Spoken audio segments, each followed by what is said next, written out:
Hey, hi, it's Llytic. We are recording yet. Fuck. Playing yet more Seduce Me, the Otome. And what just happened? We just got done having some issues with our father after the death of our grandfather. Motherfucker backhanded me. And we are now, going to, get ready for bed. Anyway, I took a relaxing shower. Nothing beat hot water and the feeling of being clean. After drying myself, I promptly dressed in my pajamas and crawled into bed. After a nice hot shower after a long day. So glad to finally be in bed. It had been a really long day. I knew that I was wishing for something to change back in class, but I certainly wasn't expecting any of the things that happened today. To go back to school tomorrow. Ugh. I curled up on my side and tightly wrapped the blankets around me. I wasn't really in the mood to be returning to school, but my dad probably would make me go just for the sake of it. It's time to go to sleep. Yeah, I probably should point out, David Anderson's a fucking dick. I reached out to the lamp on my nightstand to turn off the lights. Man is certainly no mustache dad, which, if you don't get that joke, Twilight best character for the most part was... I think Bella's dad was Charlie? I don't fucking remember. But he was the best character, even if Stephanie Meyer did end up trying to make him such an idiot that he tried to microwave a jar of pasta sauce. However, my mind was so lost in the passing of my grandfather and the thought of inheriting something so big that it haunted my mind the entire night until the next morning. Son of a bitch! I shook my head to try and clear the sleepiness out of me, to no avail. I really didn't get any sleep last night. It's already time to wake up? Wait, school? As soon as I realized I had to go to school, I slid out of bed and looked at the vanity mirror. That's a relief. Luckily, there was barely a bruise on my cheek. You had to squint to actually see it. I doubted anyone would actually notice it unless they leaned in really close. Also, there's makeup. Breathing out a sigh, I got dressed, took my backpack, and caught the bus to go to school. Probably covered that up with a little bit of foundation, really.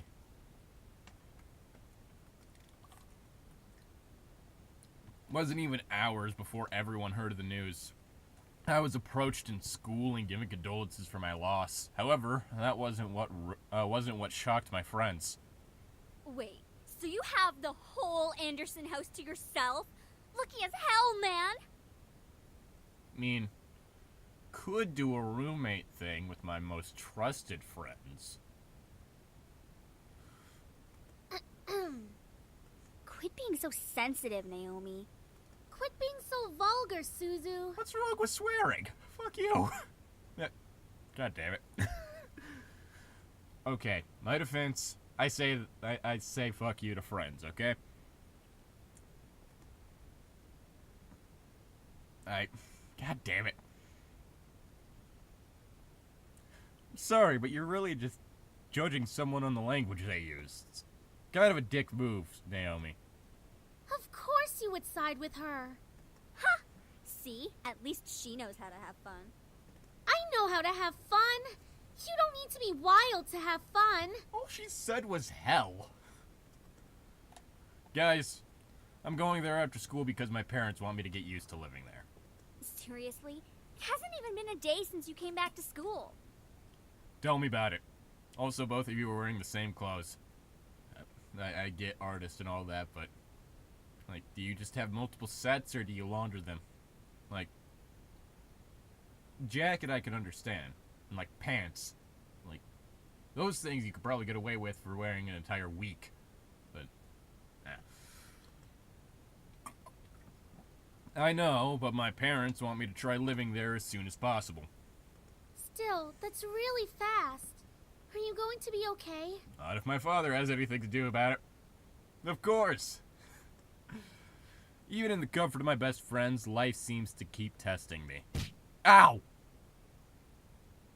Hey! Don't go around shoving people like that. Whoops. Did I strike a nerve, Capini? Oh, god damn it.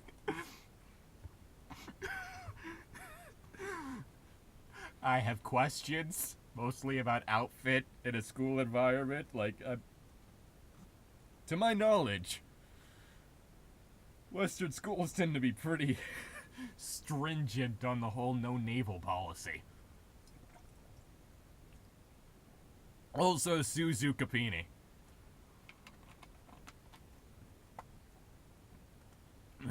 She let out a small laugh as she twirled her hair around her finger. Lisette, one of the last people I wanted to see today. It's not me you should be apologizing to. Yeah, I was the one that you blindsided. Oh, Anderson. Hey, how's it going? Oh, you know, I just got waylaid by my high school rival. That's a thing, apparently. I'm alright. Haven't you already heard, Lizette? Of what? Ah, shit. Her grandfather's passing. Well, I'm sorry about that.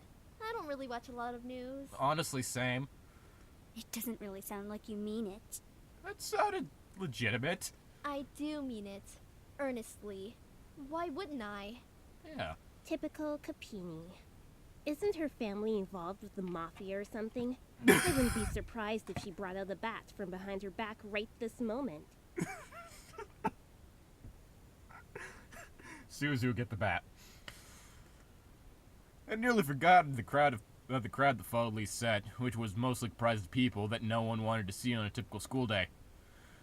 No one had the slightest idea why exactly they followed Lisette around persistently, but they labeled themselves as social equals to her. That is out of line. Suzu comes from an honest family. Says the one whose family profits from political scandals. Oh, God. Yeah, your dad doesn't make anything unless he's in the court with dirty politicians. Just all politicians, really? Hey, let's all calm down for a second, alright? I'm sure Anderson needs some time to recuperate. I mean, what just happened? We need to give her some respect. Thank you, Lisette. Just stop. Stop acting like that already. Like you feel sorry for— Oh, Jesus. What are you talking about? Oh, fuck. I'm sure you're happy to see me like this. You already have everything you've wanted, and now seeing me like this, life couldn't get any better. I apologize, I am in a terrible emotional state right now. Bitterness seeped into me, and words started flying out of my mouth without filter. But honestly, I didn't care. I was consumed by anger that I only saw Lisette. I was so consumed by anger that I only saw Lisette in front of me. What exactly am I to you? Just another part of your obstacle course? Is that what I am? I'm sick of it, Lisette. I'm sick of all the charades. I'm sick of you. Gasps arose from the crowd around her, and I was brought back to the school hallway. Even my friends beside me looked at me in surprise. One girl looked like she was about to speak up, but Lisette held her hand up to stop her. There was an emotion in her face that I couldn't quite make out, but I could see a form of pity in her eyes. No. Don't you dare pity me. I looked away from her. I didn't want to see that emotion in her eyes when she was talking to me. She didn't have the right to look at me that way. I'm sorry. I know your grandfather passing away must have really taken a toll on your emotions. You're not wrong. She stepped towards me and put a hand on my shoulder, giving me a tiny smile, as if for old time's sake. But for some reason, I didn't feel comforted at all. Not that I was just angry at her, but the expression on her face when she leaned in close to me contorted into something complex. Something was different about her. I couldn't quite place my finger on it, but something about her had definitely changed. Well, I'll be going for now. Track meet responsibilities and all of that stuff. See you later. Something about Lisette made me uncomfortable. I wasn't just angry, but also uneasy. What was it? I've never seen her like that before. I decided to pay no further attention to it. She continued She continued running down the hallway with her gaggle of friends behind her. I refocused my attention to Mrs. Phillips, who was walking down the hall towards me. Is everything all right, girls? Well, I've been better. Nothing we couldn't handle, Mrs. P. Just a bunch of snobs. What the hell is with her face? Suzu, hush! It was nothing, Mrs. Phillips. I see. Well, Miss Anderson, please accept my condolences for your loss. Thank you, Mrs. Phillips. Shit. Your grandfather was a good man. He really upheld the philanthropy of his company's policies, and the money that went towards charity, too. Well, let's hope that the new guy can do the same. I know, he was amazing. I looked up to him, and I wanted to be as good as he was. Well, I know that you'll be as great as your grandfather. Why, thank you. Yeah, she will. She'll be 10 times better than her grandfather. Thank you, Suzu. Would I really be better than my grandfather? Everyone seemed to have high expectations for me. I wanted to do my best and make my family proud, but to be better than my grandfather? Wasn't sure about that. From outside the school window, I saw a familiar blue car pull up to the curb. Undoubtedly, it was my father in the driver's seat. Oh, my ride's here. Guess I'll see you both tomorrow. Want us to come with you? Honestly, yes. No, it's okay. I'll be fine. See ya. Hey, Dad. Hey, honey. Don't take that tone with me. As I got into the car, I noticed my father looked troubled, clutching at his steering wheel and staring straight ahead as if something was really bothering him. About what happened yesterday. I'm sorry for yelling at you. Does your cheek still hurt? The yelling is one thing. No, it's nothing to worry about. I mean it. I shouldn't have laid a finger on you. You know that you're my most precious daughter. You're all that I have. From what I know, I'm your only daughter. So that sentiment doesn't mean much. Yet he couldn't bring himself to say what he could never say to me for such a long time. I always wanted to hear those words to affirm how he really felt, but I guess, even now, he couldn't say it to me. I turned my head away to look out the window. There was no point in waiting for something that was never going to come. And, like that, he started to drive and the conversation between us ended. I decided to focus my attention on the passing scenery. We were taking the usual route to Grandfather's house. It was located within the vicinity of the school district, but was still pretty far from the school and from where our house was. He had always lived alone. He insisted on doing things by himself, even at his age, living in such a large house. I wondered, did he pass away with no one at his side as well? It sounded so lonely. Sad. It was strange that he decided on living all alone in his large estate. If anything, he could have lived with us. Though he and my father probably would have given each other the silent treatment the entire time. Maybe living alone was preferable to that. I actually hadn't visited him for quite a while. Visits to his house were most frequent when I was a child, and I had grown up long since then. The last time I visited, though, I thought he looked just as he usually was, happy and healthy. But things change. In the back of my mind, I knew that he would have to leave one day. It wasn't like humans could live forever. So why did my heart still feel so heavy? Also weird that you specifically used the phrase humans and not people. I mean, term humans, not people. I don't know, that strikes me as odd. That's the kind of thing you'd expect in a world where people already know about things other than humans. The car ride was mostly spent in silence until he spoke up again. How was school? Maintaining your grades, I hope. And we're back to this. Yeah, I've been trying my best as of so far. Trying? That's not really doing the best you can, is it? I really don't fucking like you. With my father, only some words I said were filtered through his ears. It was difficult to keep up a conversation without eventually talking about academics or my future, even if it was something loosely based on it. He always found a way to integrate it whenever we Anyway, talked. Your belongings are in the trunk. There isn't a lot, so I'm sure you can manage bringing them inside the house. After all, you are on the road to being independent now. I still need money for food. Yes, I can manage on my own. The usual silence resumed between us. I really wasn't sure what to say around him, especially when most of the time we didn't share the same opinions. One question did linger in my mind, though, if he was going to justify acting so nonchalant at grandfather's funeral. I had the right to at least know why.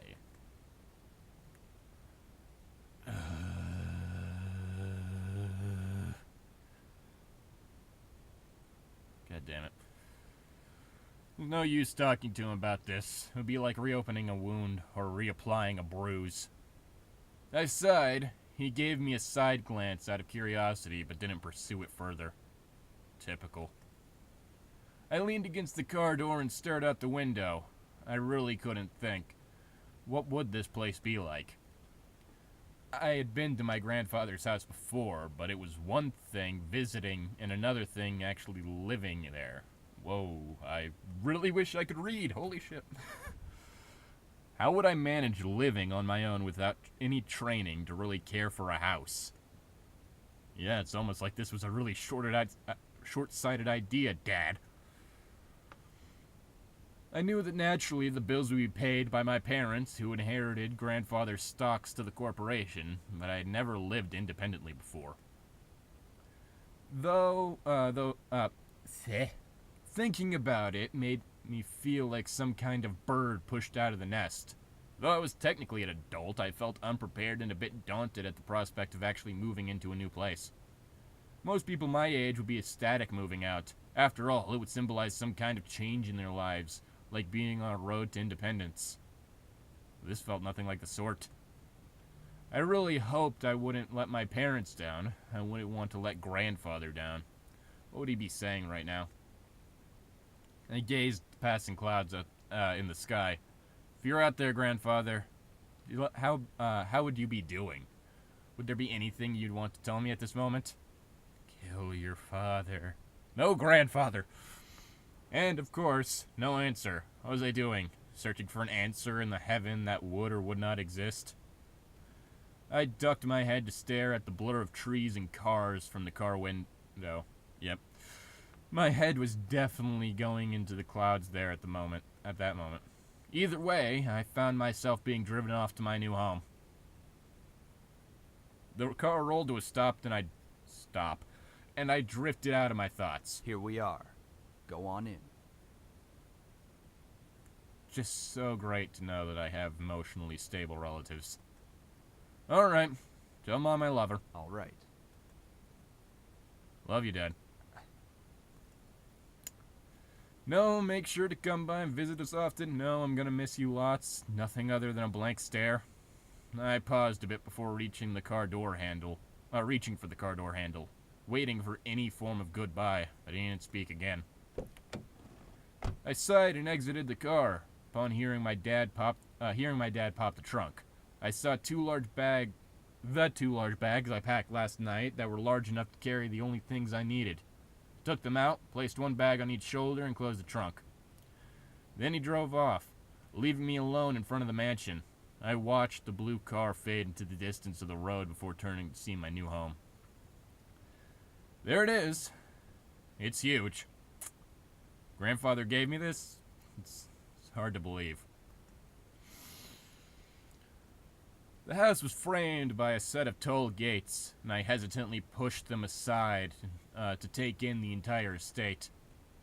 The house seemed like it was when I last visited him. At a glance, it seemed kind of intimidating with its size, though if I came closer, it was clear that there was more to it than that. The brick walls were framed by shrubbery and lovely flowers, giving it a homey and welcoming look, but in contrast, the tall doors into the house gave me a feeling of grandeur. Also, almost entirely like glass with the doors. I don't know, I find that kind of off-putting. Who knew what was waiting for me? But I wouldn't back down at this moment. I took out the key to the front doors and unlocked them. Well, might as well make myself at home. I'll be staying here for a while anyways. That's when I saw them. Lying on the floor was a group of men. God damn it. They were all unconscious, but there was no explanation as to why they were there in the first place. I dropped my bags as I let the door close on its own behind me. Who the heck are these guys? Why are they here? What's going on? One of them had open wounds. The blood was staining the floor and the scent was intermingling with the air. Couldn't help but feel bad for them instinctively, but nevertheless I was shocked and a bit angry at the sudden intrusion. My mind suddenly went from caring and concerned to confused and demanding answers. Who are you guys? No response. I'm calling the police. Still nothing. None of them seemed to be awake to answer or to respond to me. But it seemed surreal to have random strangers in the house I just moved into. But I wanted answers quickly. That was until... Well. Howdy. Get away from me! Woman, you're going to let me kiss you. Excuse you? Couldn't believe it myself, but with a mere blink of the eye, one of the men went from lying on the floor to being right in front of my face. What was odd was the fact that I felt serene and calm about it. I'm more concerned about... Get your hand off my face, dude. Slowly, a desire burned from my chest, telling me to accept his kiss, even when my mind vehemently refused. Go ahead. Good. Okay. As he kissed me, I could feel my body go weak. I didn't know why, but the kiss was draining me of my energy, and yet, it was so good it made my heart sing. Guess it kind of makes sense with the whole Incubus thing. It was strange and tingling feeling that danced over every nerve of my body. I could feel streams of intangible energy running up my body into my lips. Felt odd, but at the same time, it felt amazing. Stop it. God damn it, Sam, stop. First kissing me. Sam was his name? Glanced behind him. I said stop. Now. Fine. Hey. Okay. Anyway. Finally, he pulled back and I was left standing there in a daze. What? I couldn't tell what was going on. My mind was completely enwrapped by the thought by the kiss and my thoughts that melted into the depths of my forgotten memories. Please forgive my brother. He's a bit reckless. I noticed. At least I feel a hell of a lot better than you right now. Because you used your abilities on her. Oh, God. Okay. I prefer not to be in the middle of another dispute, so I should probably get going. Just... Oh, God damn it, they're breeding. Such a reckless brute. Taking advantage of a beautiful young woman like her. I don't like you. Like, Sam was bad enough? But no. Stop that. So far, you're the creepiest one here.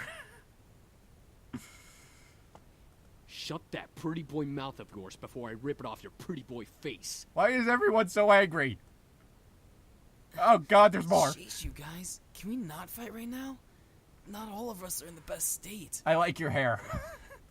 I guess you are right, Matthew. Matthew, right now you're my favorite. I agree. Who are you? God damn it. Fucking blindsided by everything. However, as the men got up and started to chat freely, my thoughts began to reassemble, and I remember my confusion and anger once again, only now it multiplied tenfold. What? Huh? Did you say something beautiful? You can shut the fuck up. And I exploded.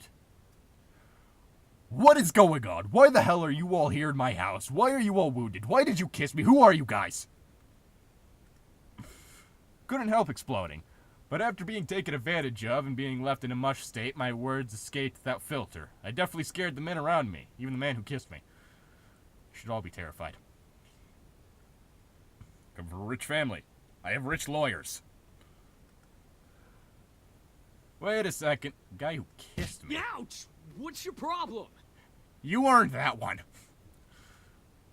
What's your problem? You can't just go around forcing people to kiss you like that. Ah, shit. You some kind of pervert.